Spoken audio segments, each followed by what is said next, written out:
Hi, everyone. Thanks for attending today's webinar. We'll get started in just a minute or two.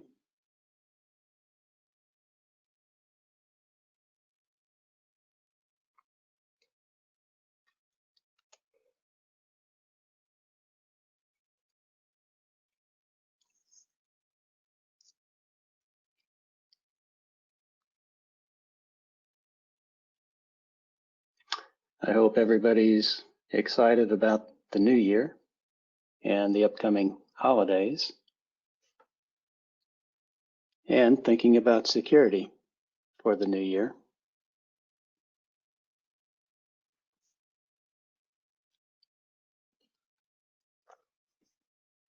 Looks like there's a number of people that are coming on at this moment.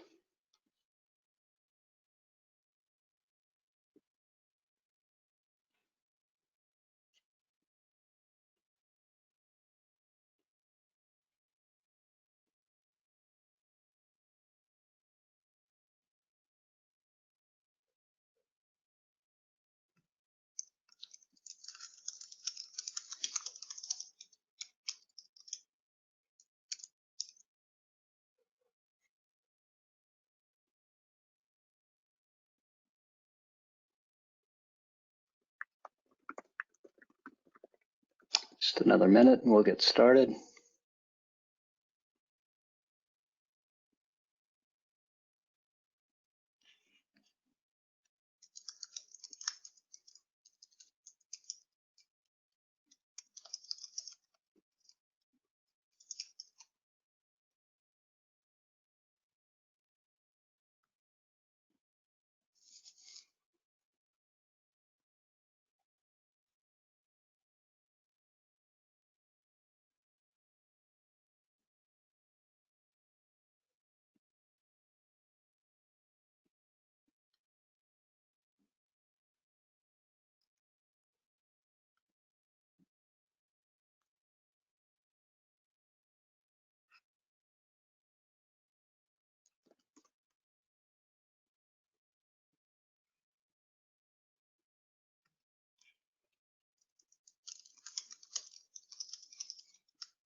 Okay, we have the screen up now, and today's seminar is about endpoint security program and kind of a modern approach to it and step-by-step guide.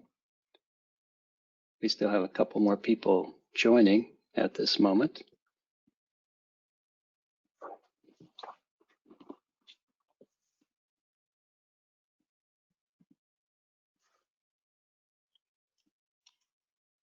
But we're a few minutes in, so we should get started. Yeah, let's move to the next slide. I'd like to introduce people to begin with. Chandra is the founder and CEO of SecPod, and he will be providing a good part of the presentation today, talking about security and what we see in 2021 and what's going on in the industry, what people are doing to be more successful with their security initiatives. I'm Greg Pottebaum. I deal with strategic alliances in North America and some other parts of the world. And Jagsar Singh is the director of product marketing or marketing in general at SecPod. So I will be the host. Chandra will handle a good part of the presentation. And I think Jagsar's going to have some questions and things to introduce as we go through this. Again, I'd like to thank everybody for joining the webinar today. I think we might as well go ahead and get started. You can ask questions along the way. The posted questions will respond to them at the end of the webinar. but feel free to go ahead and post those as they come up in your mind, and then we'll go from there. Next slide. Okay, today's agenda is what will change in 2021. I think for many of us, kind of excited about getting into a new year for lots of different reasons and looking forward to a good year. It's important we also think about security, how we're going to manage security next year, what changes are taking place in the industry and what trends are there. And we're going to talk about kind of a guide to building a modern endpoint security program. So I have some inside thoughts about that to share, and then questions and answers.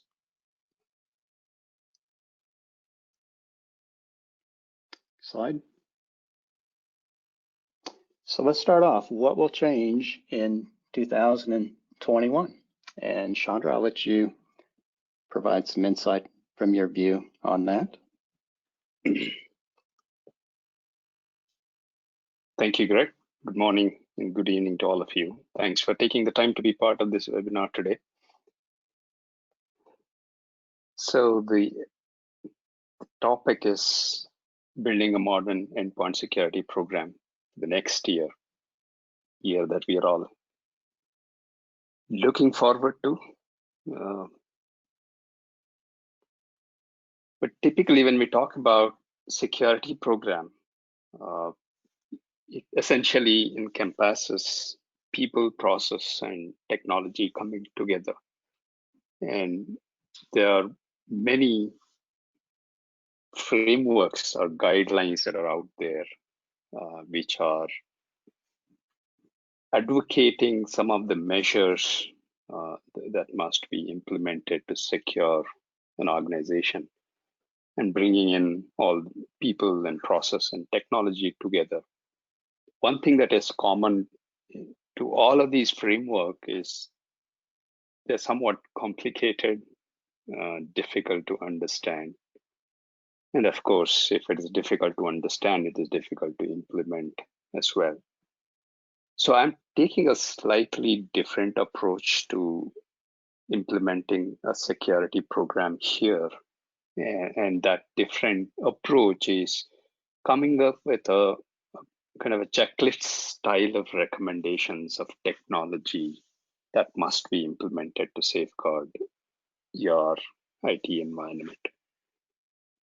At the same time, if you implement the measures that I am recommending here, provided you like what I identify as measures that should be applied, you can be assured to meet those guidelines, including this cybersecurity framework or CIS control or SOC 2 or NIST 800 series.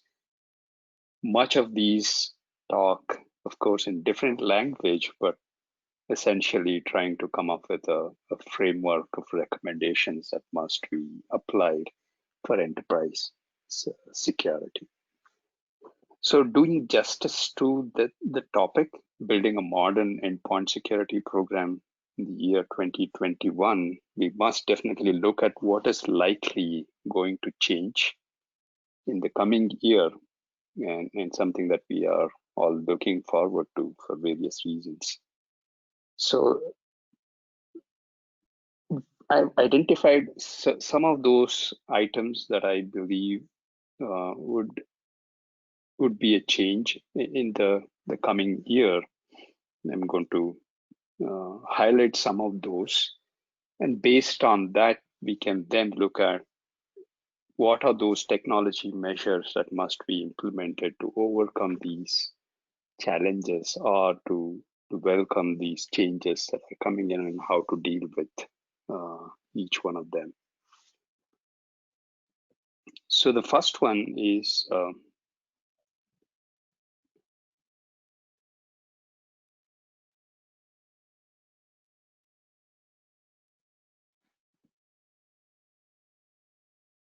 so the remote workforce.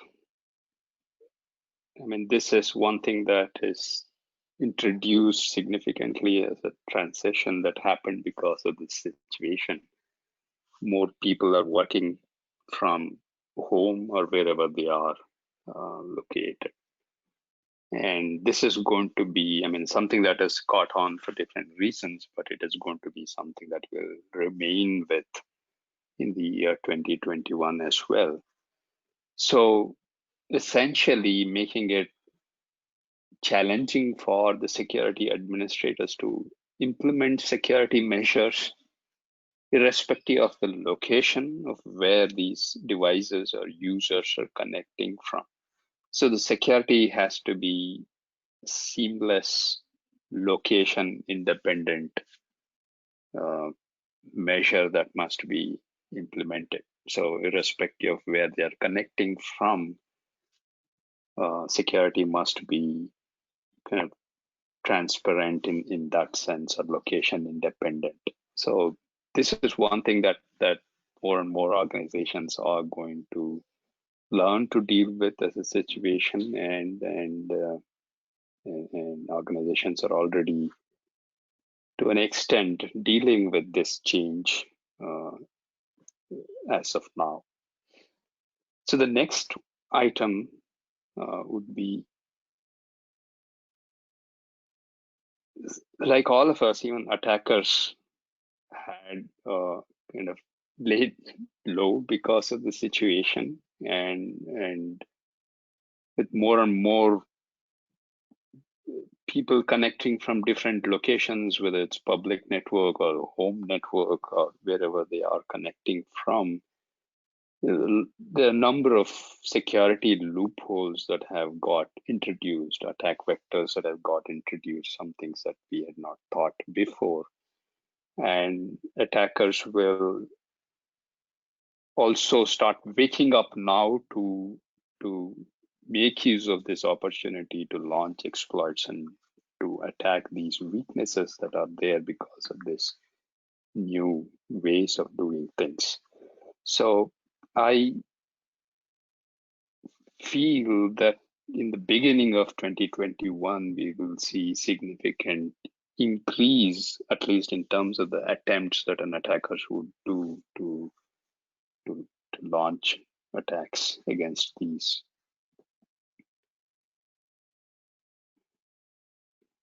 The next one,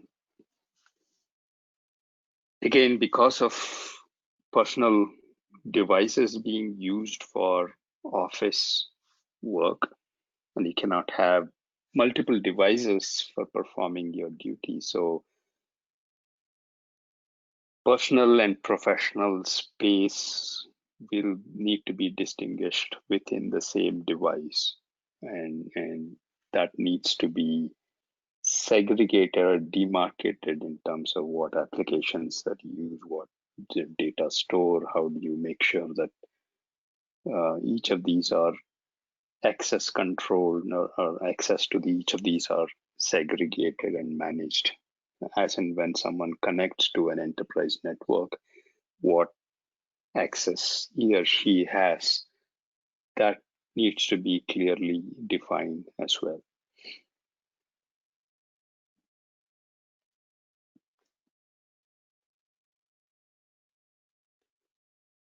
Of course, AI and ML has come in significantly for the cybersecurity tool builders. It is a boon. I mean, it is helping significantly in building better tools or intelligent tools. At the same time, the same technology is available for attackers as well. So with enormous amount of data that is available and historic information that is available, attackers will be able to build a really good exploits that are intelligent and that also learn based on the situation that they face. So I think similar to how we have the ability to build these smarter tools, attackers will also have the same technology that they can build and train their attack methods against a target.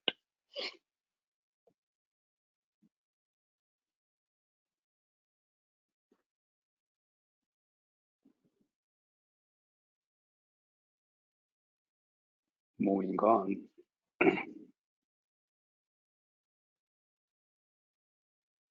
gone are the days when attackers were clearly relying on some of the publicly available scripts that they could just launch the attacks with easy way of getting access to someone's network because someone has written already a script that is available.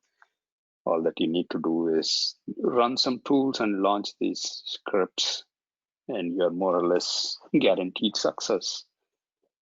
But I think the attackers are also becoming more and more intelligent now, so they are playing the waiting game. They are building intelligent tools. They know how to react to certain situations. They study the environment to a greater extent in order to ensure the successful launch of an attack. So that is one another trend that we're going to see going forward.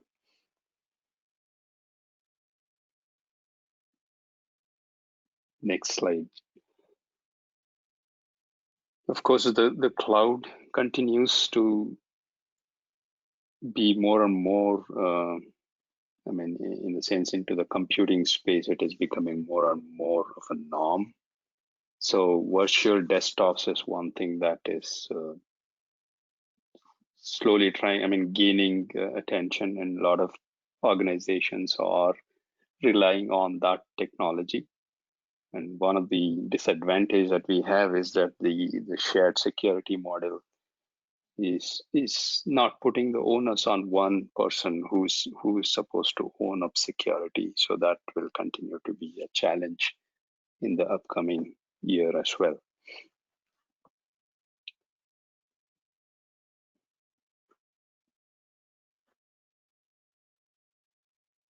This is another trend that I've been seeing over the last year and the current year as well.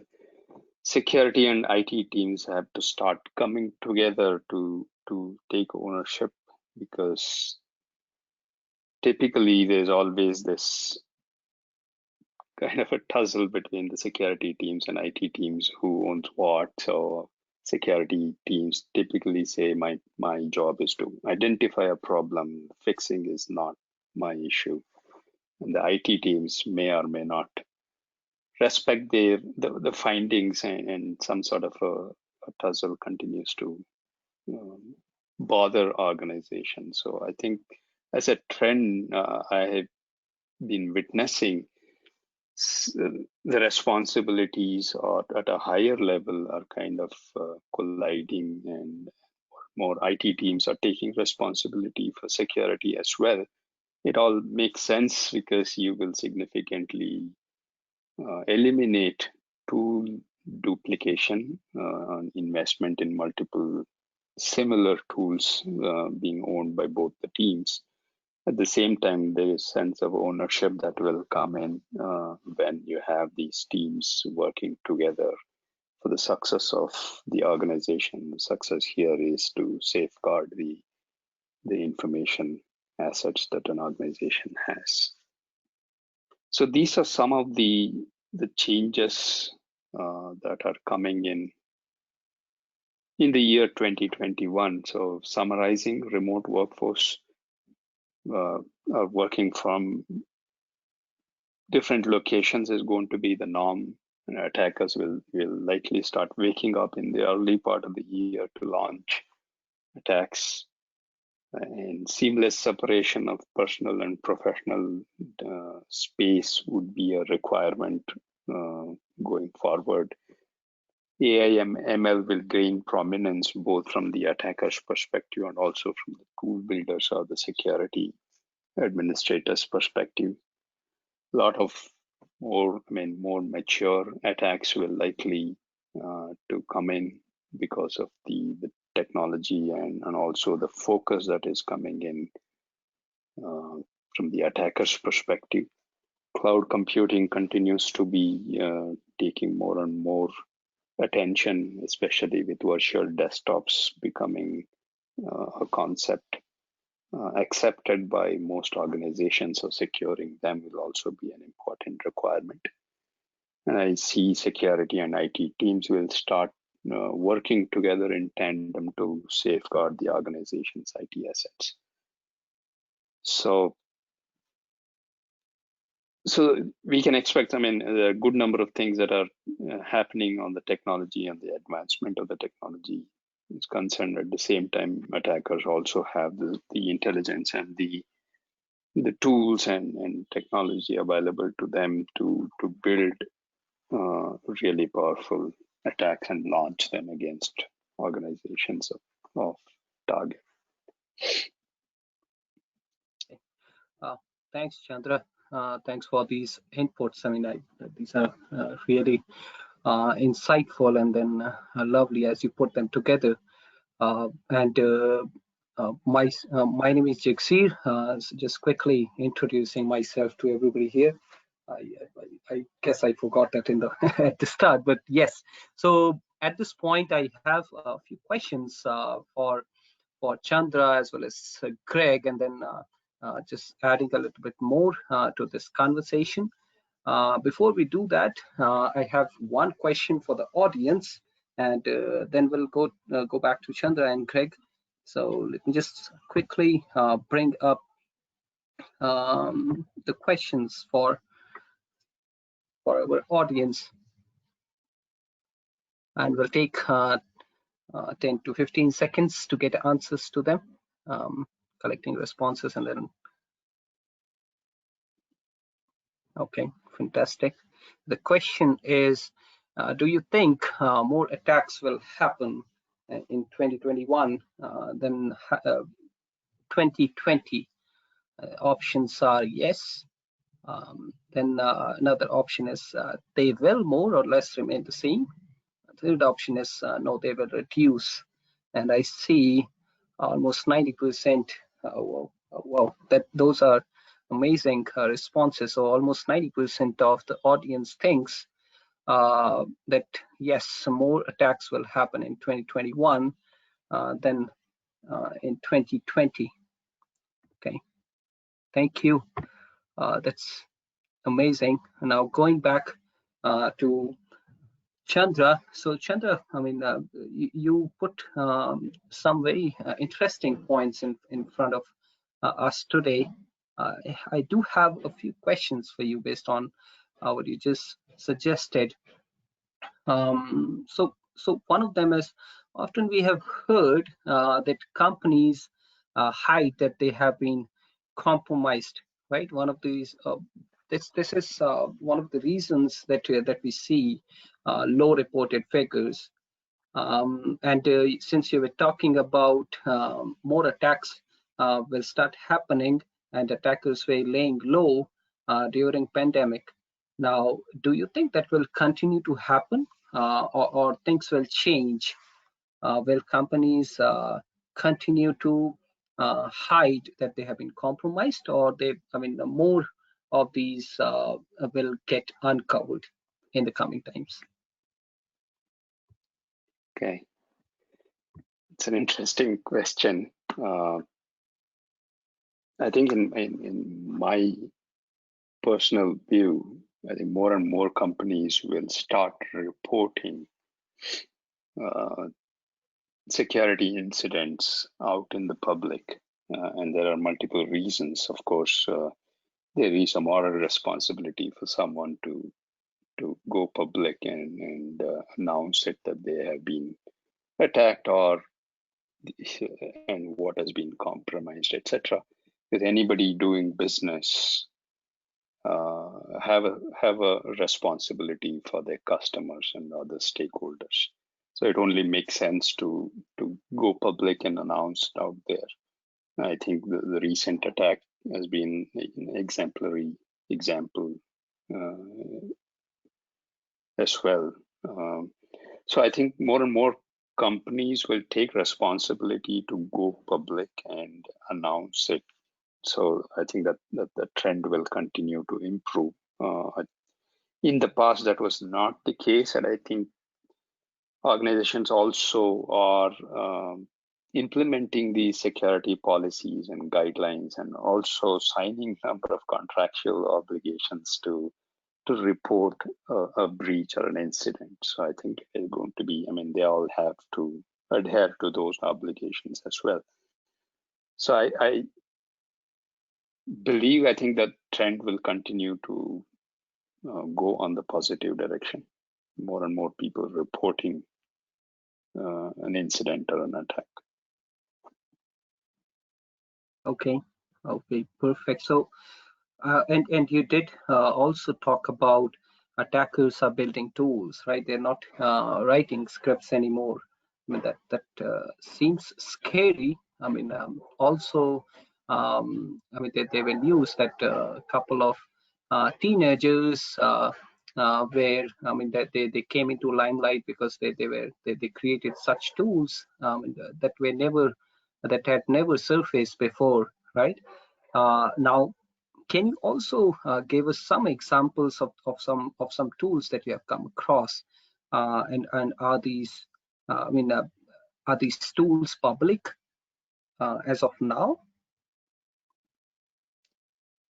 Yeah, I mean, for an attacker, I mean, they have ways to figure out these tools, so they have mechanisms in the underground to trade these tools and technologies and techniques that are available. So there's a lot that goes on in that.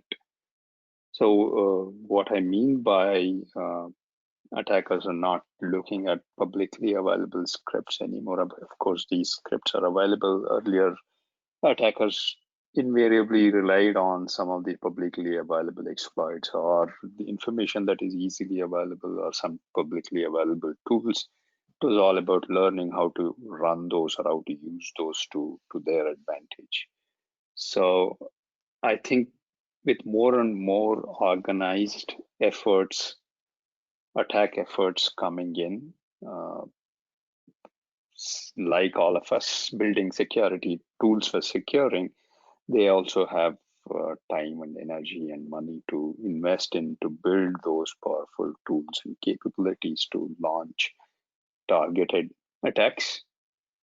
So that's what I mean by attackers having the capability to build tools and playing the waiting game and creating a targeted attacks.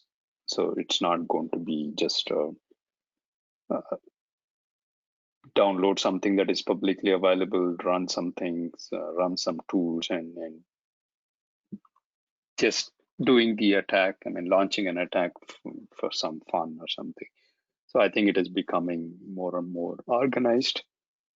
More and more effort is being put in to create these as uh, more or less like running them as organizations investing in these efforts. So I think that will continue. Oh, okay. That really seems scary. I mean, an attacker could pose as a security company as well, right? And I mean, they could offer tools which could also compromise the security. I mean, people believing that it could be a security tool as well. And what we see happening around, I mean, that also, in addition to the phishing emails, when I do see this also an opportunity, or rather a misfortune for those who fall into these traps. So another question for you, Chanda, there is, I mean, you talked about cloud. I mean, people journey to cloud continuing, right? And assuming that security ownership on cloud doesn't change, and cost of on-premise solutions, I mean, they don't come down. They don't. I mean, they don't reduce. Do you think MSPs can use this as an opportunity to be the provider of these security services as a, I mean, as a middle player, or more like a enabler? Yeah, I think there is definitely a play for the technology service providers until the times when it becomes exceedingly simple and easy to secure organization. I think it is a technology challenge at this point in time. The skill sets are not easily available, so MSPs will, or the service providers will continue to have a significant role to play, and I don't think that will change even with the advancement in the technology that is available. Of course, we are talking about AI and ML making the tools intelligent and making it easy to use, etc. But at the same time, security is not just running some tools. There has to be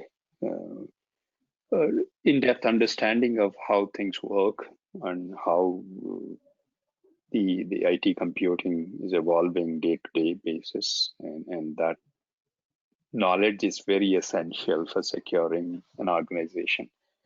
So it is not just a mere deployment of some tools and asking those tools to do whatever they can to safeguard. So there's a lot more involved in securing an organization than just running some tools.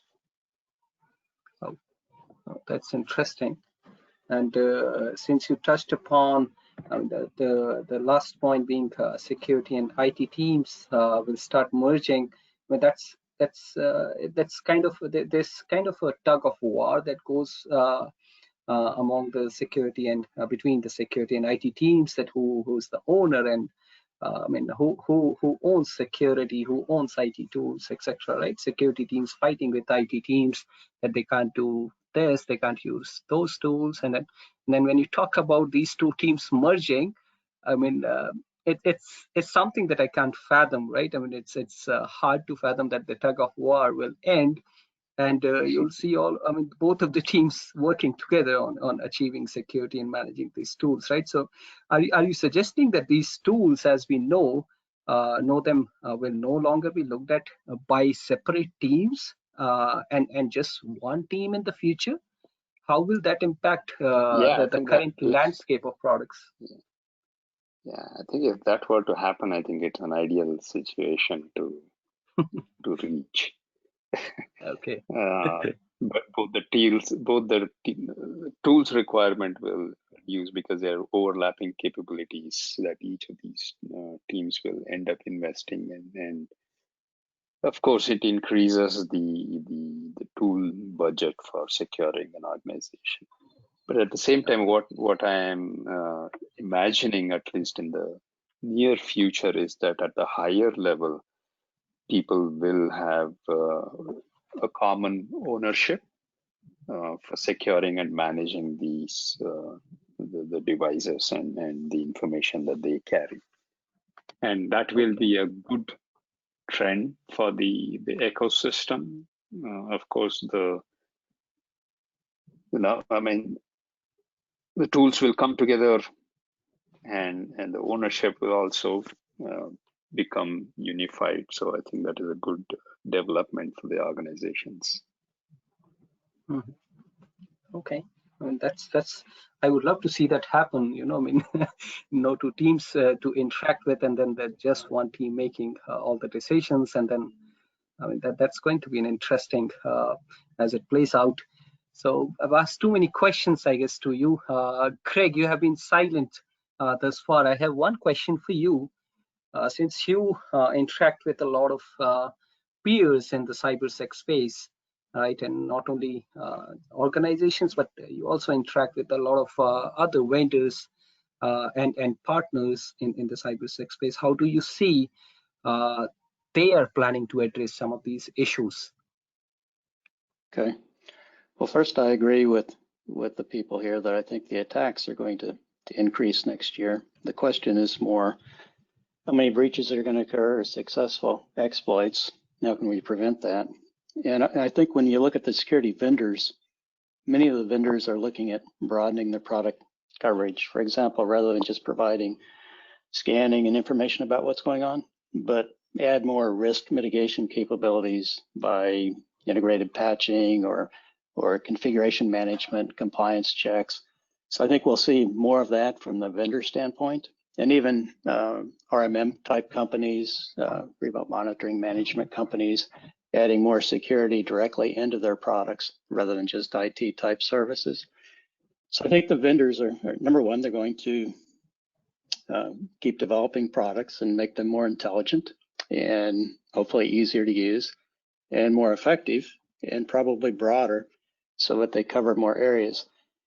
When I look at MSPs or managed service providers or enterprises, they have concerns about huge concerns about risk and cost, but they're frustrated with using so many products. They use so many different products to cover different things, and unfortunately, security is really a multifaceted problem. So there's not one solution or one approach that really addresses those needs. So I think what they're looking at, and it could be going back to the conversation a minute ago, that some of the organizations are redefining internally so that they handle the security and IT stuff, some of those activities more together, which provides cost advantages and may provide advantages just in the cost of products as well as technical resources. So I think that's going to occur. I think that some companies are going to reach out more for more managed services, and some of the vendors are getting more engaged with managed services. And the idea there is that they provide a more complete solution rather than just handing somebody a product. They're providing more of a solution to that enterprise. So I think we'll see more of that. I think we'll see more integration of products. And I hope all those things really start to make a measurable difference for a lot of companies. I will say at this point, Jax, it's still interesting to me that just when you look at just the computing endpoints, and of course we've got the work from home stuff, but the computing endpoints with Windows, Mac, Linux platforms and so forth, you still, so many organizations don't really have a handle on just the patching process and making that effective and combining that with scanning. And so the whole aspect of just prevention, making sure that you mitigate those risks is still something that's been very difficult. And I hope that next year people will see a lot more progress in that in terms of successfully hardening systems and also doing it in a cost-effective fashion. So that's something that I think is still a trend that will come together.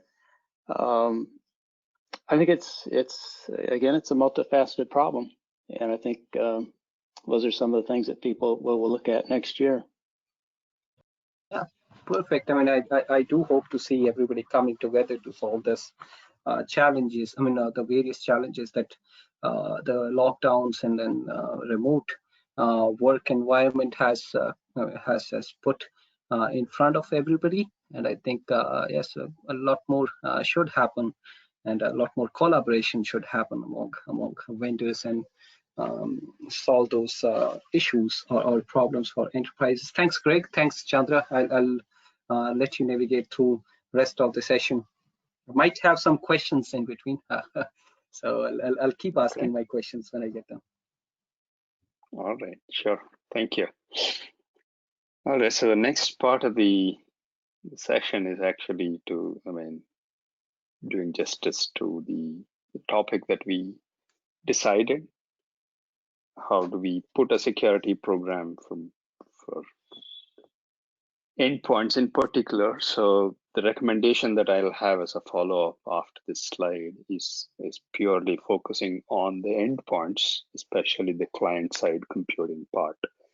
So we're not talking about identity or server infrastructure or network infrastructure or even application security.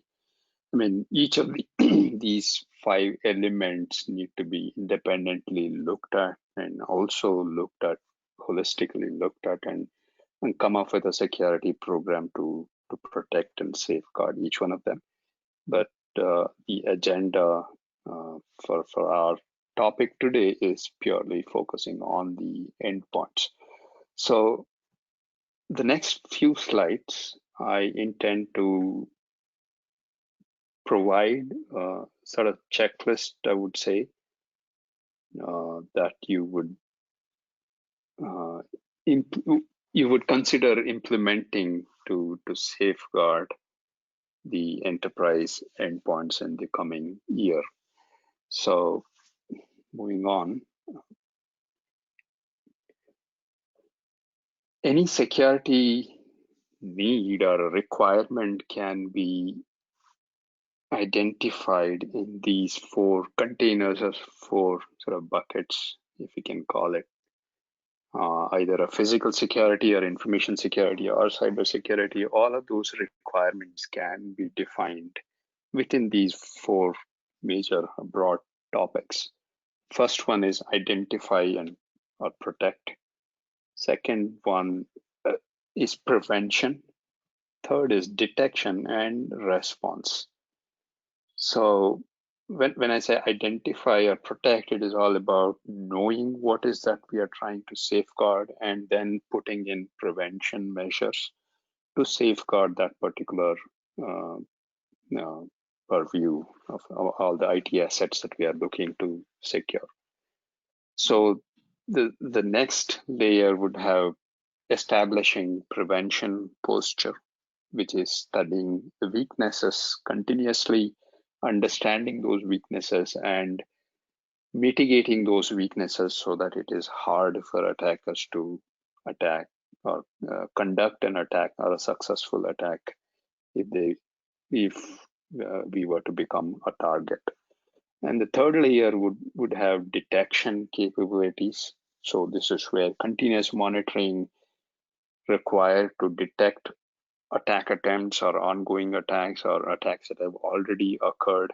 So this would have all the tools that are required to do that. And finally, the response would be if in case an attacker were to succeed, how do I respond to that attack and how do I get back to business as quickly as possible? So these are the four major requirements, and in each of these, I have made an attempt to sort of list those requirements that must be implemented or that must be addressed as far as implementing an endpoint security program is concerned. So in the first layer, identify or protect.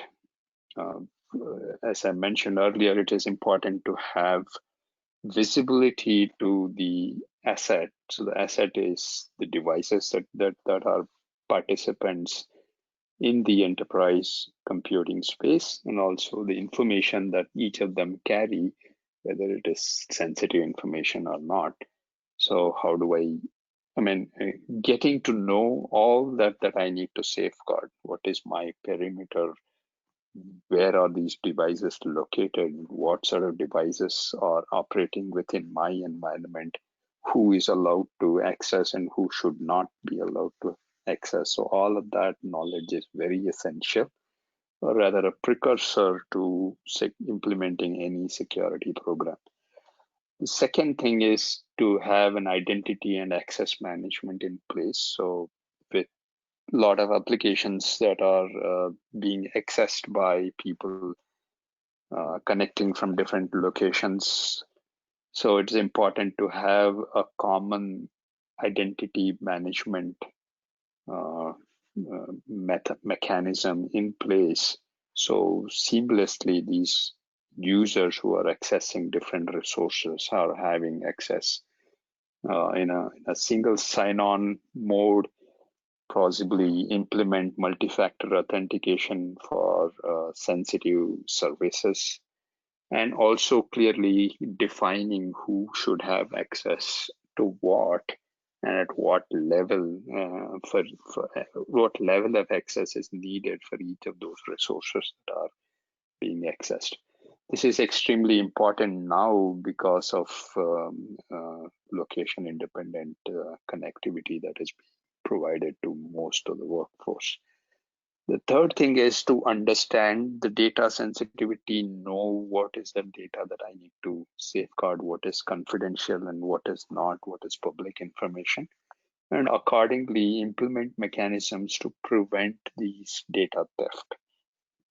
So it's important to invest in a tool or a technology to do the data classification and also ensure that if there is a theft of data, it is detected early on and prevented. And any sensitive information or a confidential information in store must be encrypted. So a data encryption solution would also be required. So some of these computing devices may hold very confidential information that needs to be safeguarded. And backup and recovery is again extremely important requirement as well, especially with the onslaught of ransomware that are continually or increasing at a very alarming rate.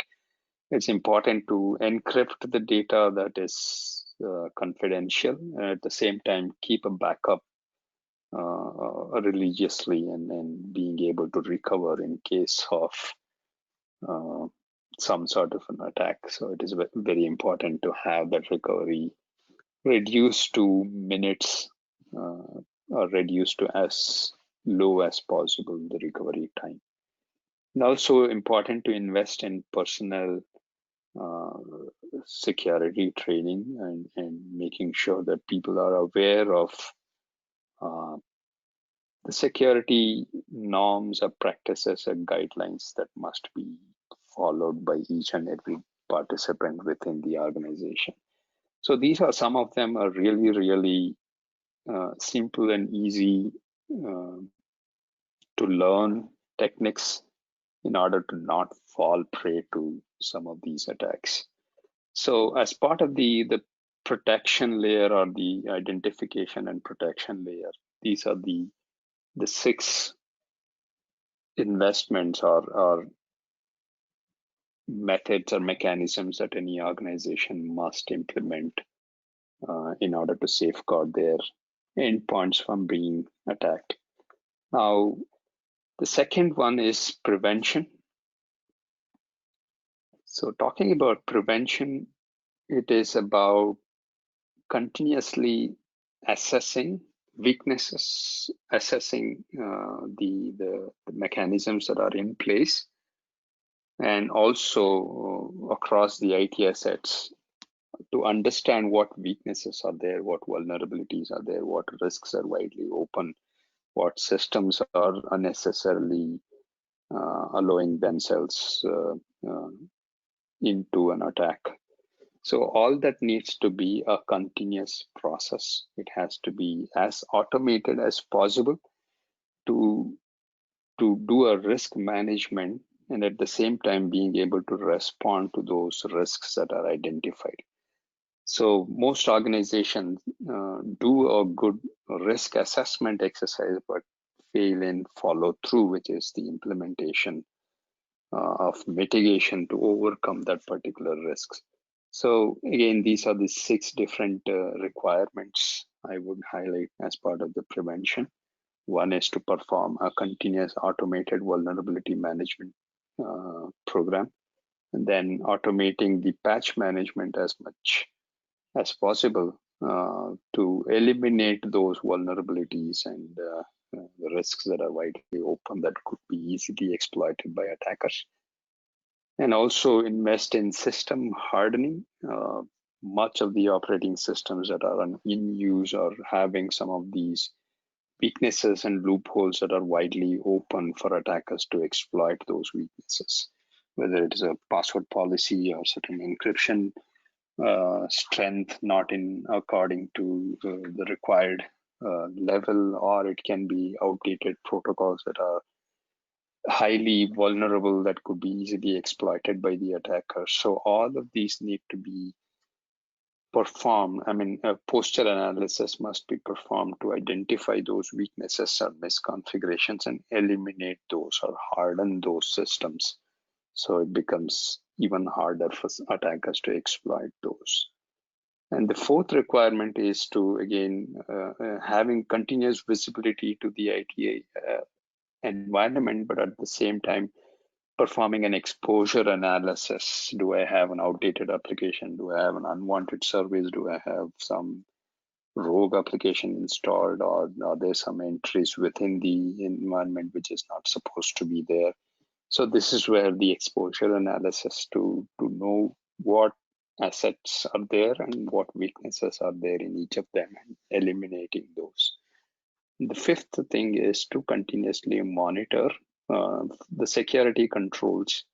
Is my firewall running okay? Is my antivirus running okay? Do I have certain DEP protection, for example, or ASLR protection, for example, are these enabled or disabled? Is a particular firewall rule intact? So all of these need to be continuously monitored, and if they are not in the way or in order, so those need to be fixed or mitigated as well.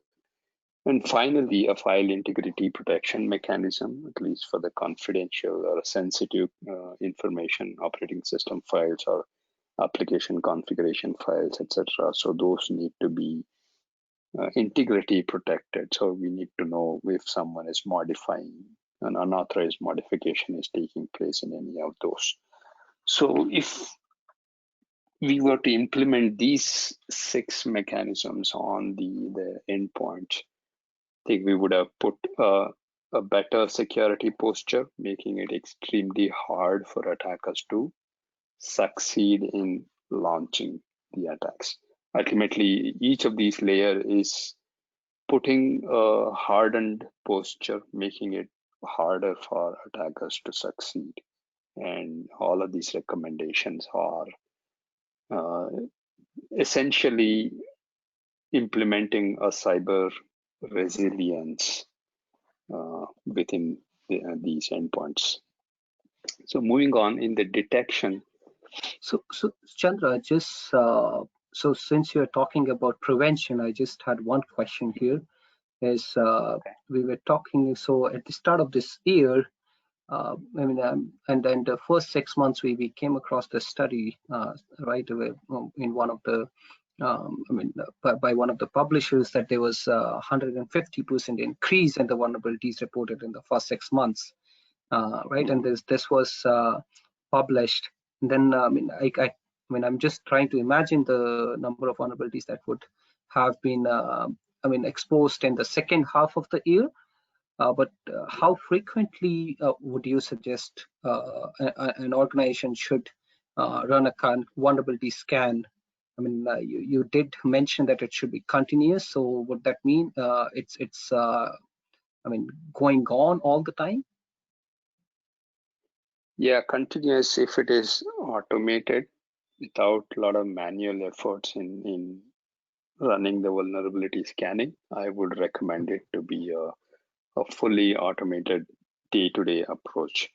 The reason for that is, you see, when you look at the vulnerability statistics for the whole year, if you just look at NIST CVE database itself, you will see somewhere about 20,000 vulnerabilities being published for the whole year.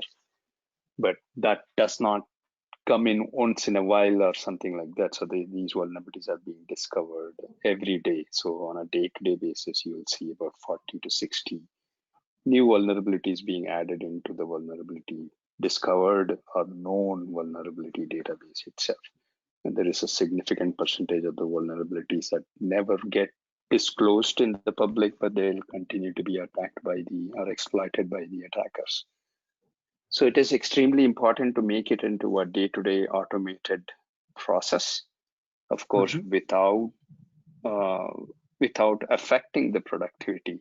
So security should never take a first place as far as the computing requirements or computing needs are concerned, because more organizations have to do their job, do their business. So they should not be hampering that productivity. So without hampering or affecting the productivity of the workforce, if it can be automated and made it into a day-to-day process, that will be the best scenario.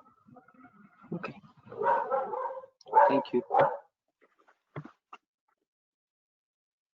Okay, moving on to the detection portion. So this is where all the tools and technology required to have mechanisms to identify an ongoing attack or a potential attack or an attack that is already concluded. It's important to know. So we need to invest in antivirus tools, whether it's file-based or behavioral-based or anomaly or AI/ML-based new age tools or next generation antivirus as they call. So it's important to have those mechanisms in place to detect these attacks. Of course, we have in the first two layers, in the identify and prevent, we would have put in the best foot forward in hardening the security posture or building a cyber resilience that is essential for organization. But at the same time, we can't be assuming that those are going to be foolproof. An attacker will still have the opportunity to succeed with various outlets that are available for them to make inroads into the organization. Right. So it's important to invest in a good next generation antivirus. At the same time, also have the security analytics capability. So all along the security analytics, mostly organization invested in performing the security analytics only at the core elements within the enterprise computing space, whether it's network devices or some highly sensitive server logs, for example. They would feed it into a security analytics environment and then try and detect attacks. But I think at this point in time, endpoints also carry a significant amount of information that can be fed into the security analytics system, uncover a lot of those attempts. So there's a lot of data, useful information that is available within the endpoint telemetry itself. So it is essential to feed the telemetry into security analytics to facilitate continuous monitoring of all these endpoint behavior and figure out if there is an ongoing attack or if there is symptoms of an attack, whether it's indicator of attack or indicator of compromise, and being able to respond to those if there are some indicators present. So security analytics is again another useful layer to have, and then of course that need to be fed with very valuable threat intelligence. So without threat intelligence, security analytics will not produce a useful information. And then finally, having continuous monitoring mechanisms implemented to identify these ongoing attacks. So if there is an ongoing attack, it is important to know then and not 24 hours later. So it's important to have continuous monitoring capability built in at this layer to prevent the attacks if they are ongoing, or know if there is an attack already taking place, or at whatever level each of these attacks are being conducted at. So these are the four requirements at the detection layer. Finally, at the respond layer, this is if an attack has already taken place or it is taking place, what should be my response? So it's important to organizations to have the real-time response capability. So if there is an ongoing attack and I need to stop a particular service or kill a process or kill some network connection or isolate that particular system into a quarantine network. So all of these are possible responses that one could have, and that needs to be happening in real time. It cannot be waiting for attack to conclude and then respond to it. So the effectiveness is not there. So very important to invest in real-time incident response capabilities. And at the same time, it is extremely important to be prepared for an attack. So if this disaster recovery and incident response plan must be prepared in such a way that attacks are imminent and it is going to happen. So with that assumption, if we go, we need to prepare a disaster recovery. If an attack were to take place, how quickly can I get back? And what is my reporting mechanism? One question you had is like, will organization continue to hide an attack? I think that is going to change. So having mechanisms to communicate to all the stakeholder if an attack has already taken place, and also at the same time, how quickly can I get my business back up and running? So these are the requirements at this layer, respond layer. So okay. Okay, I mean that was really helpful. I mean, to put all of the requirements and tools in such a structure. I mean, that's quite helpful, Chandra. So one question I have for you here is, earlier during the session you were talking about how IT and security teams are going to merge, right? And then what does that implicate for these four layers that you just talked about? I mean, are these going to stay as is, or are they going to, all some of these are going to merge with each other? Yeah, I think I mean, if you look at some of these, the requirements and technologies that I have mentioned here, so some of these are partially owned by security teams and partially owned by the IT teams. For example, patch management is typically traditionally owned by the IT teams, and vulnerability scanning is owned by the security teams. And that is one of the point of contention typically. And so there is opportunity for us to bring these two together and see if that can be collectively dealt with in order to make or build a very effective security program. And I've also not touched upon the client management tools. So for example, asset management and asset visibility is traditionally the IT team's responsibility, but the security teams need to have equal amount of visibility to the entire IT environment. So blindly trying to implement security mechanisms without knowing what I'm trying to secure is meaningless effort. So that is again another opportunity on the collaboration side of it. And we talked about remote enabling remote workforce manageability. So there again, there are multiple responsibilities that are shared by both the teams, whether it's a VPN that needs to be there, or security policies that must be there, or identity and access management that must be implemented is again owned by both the teams partially. So again, there is opportunity to collaborate. So there are some of these that need to come together, work as a single team to effectively implement a security posture that is resilient enough for attackers to not succeed, or attack attempts to not succeed. Okay, and that's quite interesting. So at this point, we do have, we have reached towards the end of the session, and opening up questions for our audience. I do see some questions for us. So one question is when might mobile inventory be coming? Even if it is a manual, when do we see mobile inventory being introduced? I'm guessing into SecPod's products, into SecPod's offerings. Okay. Yeah, I'm assuming it is for our product. Yeah, so we would be introducing, so the mobile devices is going to be the focus for us in 2021.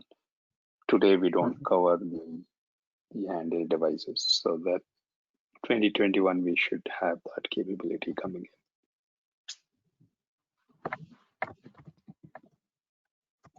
Okay. Okay. Craig, one question that comes to my mind for you is how would you see this impacting maybe the integration of all the tools that we keep talking about? Do you also see that happening in the ecosystem? People paying more importance to integration of security tools in 2021, or are they going to still look for individual tools?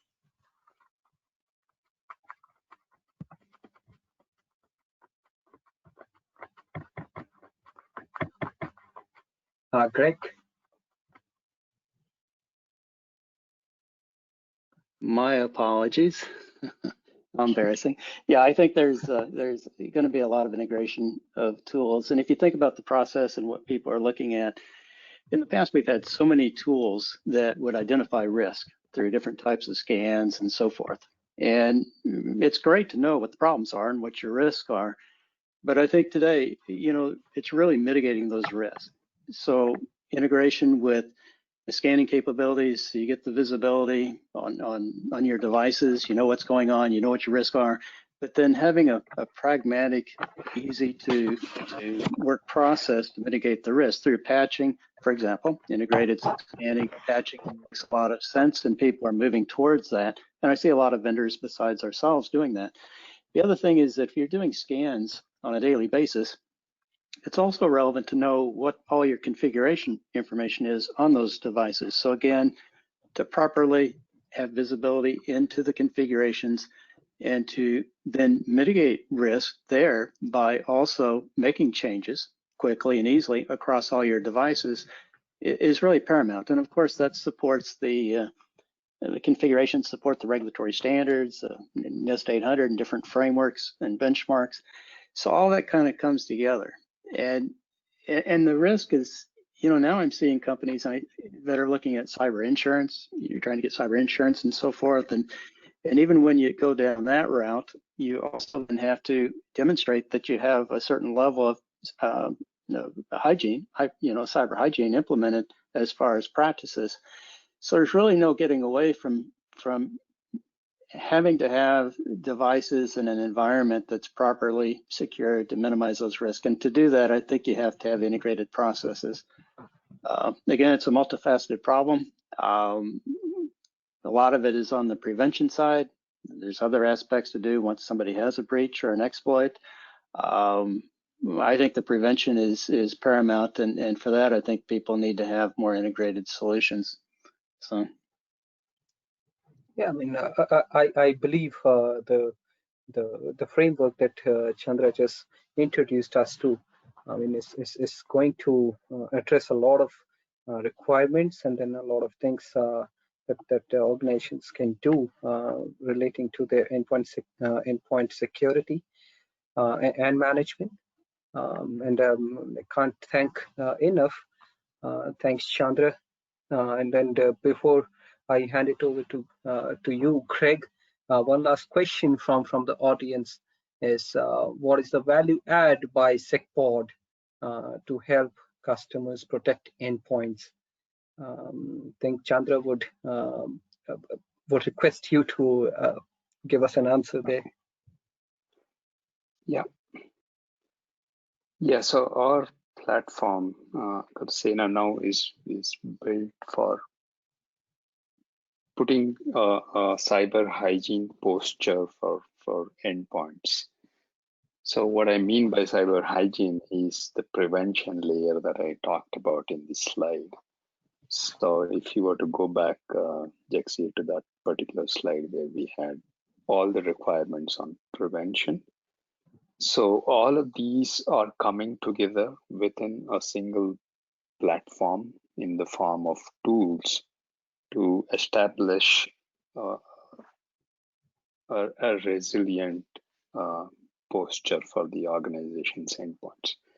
So Sena now as a platform includes all of these tools for performing vulnerability scanning, from gaining asset visibility to integrated patch management across a heterogeneous environment to hardening the system for a better security posture, and also helps with continuous monitoring of all the security controls to ensure that they're all running in the way that we expect them to run. And if there is a deviation, it also has a lot of actions or array of tools that you can apply to bring those devices back to the posture that we expect them to be running. And Sena now as a platform makes these an automated process. So that is our value that we bring through our platform to help protect the endpoints from being attacked. Okay, thank you. Craig, over to you. Okay, so if there aren't any more questions, we will be sending a recording link as well as an ebook. 2021 Endpoint Security Budget is what it's called. Hold Your Budgets, which sounds interesting. So we'll provide that information. And Jaxer, if you don't have anything else, I think we would go ahead and wrap up. We've gone a little bit past an hour. I think I'm good to go. I mean, this was quite interesting, and thank you, Chandra. Thank you, Craig, for such an insightful session. And then we will continue to do some of these sessions more often. Okay.